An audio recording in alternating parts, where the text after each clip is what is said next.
Hello everyone. तो आज की इस वीडियो में हम आपके लिए लेकर के आए हैं टॉम का एक नया टॉपिक जो कि है क्रूजबैक क्राइटेरिया। अब क्रूजबैक क्राइटेरिया क्या कहता है? In a mechanism the number of independent input motion must be equals to the number of degree of freedom of the mechanism. मतलब कि जो नंबर ऑफ इनपुट मोशन होता है, इंडिपेंडेंट इनपुट मोशन जो होगा वो डिग्री ऑफ फ्रीडम के equal होना चाहिए। ये क्रूजबैक की क्राइटेरिया है।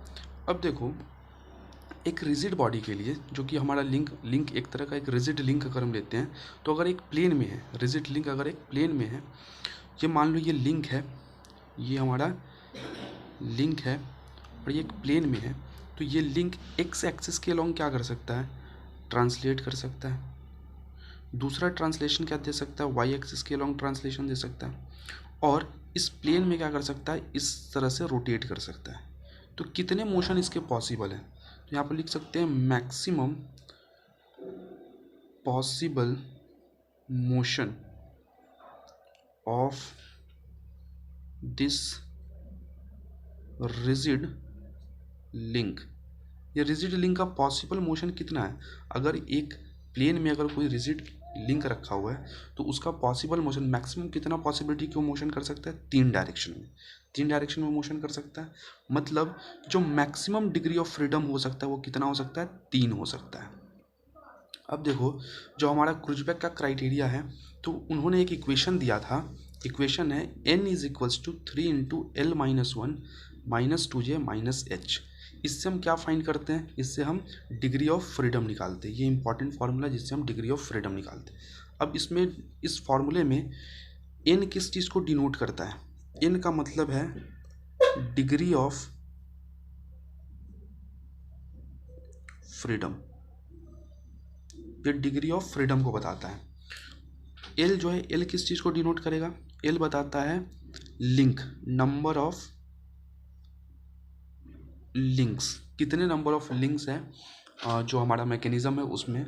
वन क्या है? वन ये है fixed link. Fixed link 4 bar mechanism अगर देखते हैं तो एक लिंक को हमको फिक्स करना होता है, तो यही वन है। उसके बाद जे जो है, जो जे किसको डिनोट करता है? जे डिनोट करेगा number of binary joint, number of binary joint. और एच बताता है नंबर ऑफ हायर पेयर। अब ये जो हम जे जो यूज़ करेंगे, जे हमेशा क्या होना चाहिए? बाइनरी जॉइंट होना चाहिए। तो कभी कभी क्वेश्चन में क्या होगा, बाइनरी जॉइंट के साथ साथ कभी टर्नरी जॉइंट भी यूज़ करता है, या फिर वहाँ पे दिया रहता है क्वाटरनरी जॉइंट रहता है।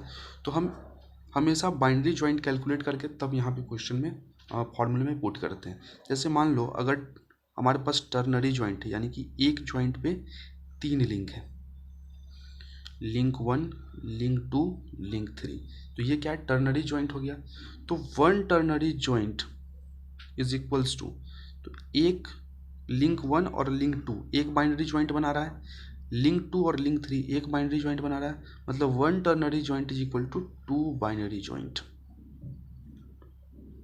जब भी क्वेश्चन में टर्नरी जॉइंट होगा तो उसको सबसे पहले हम 2 बाइनरी जॉइंट करेंगे।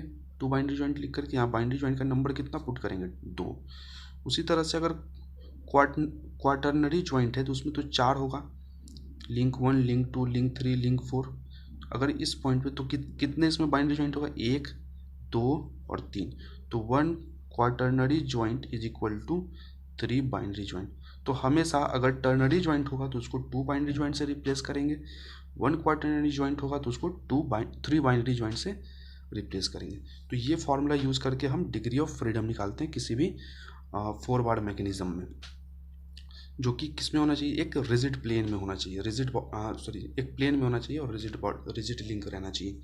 तो अगले वीडियो में हम इस पे बेस्ड प्रॉब्लम लेकर आए जिसमें हम डिग्री ऑफ फ्रीडम निकालना बताएंगे। Thank you.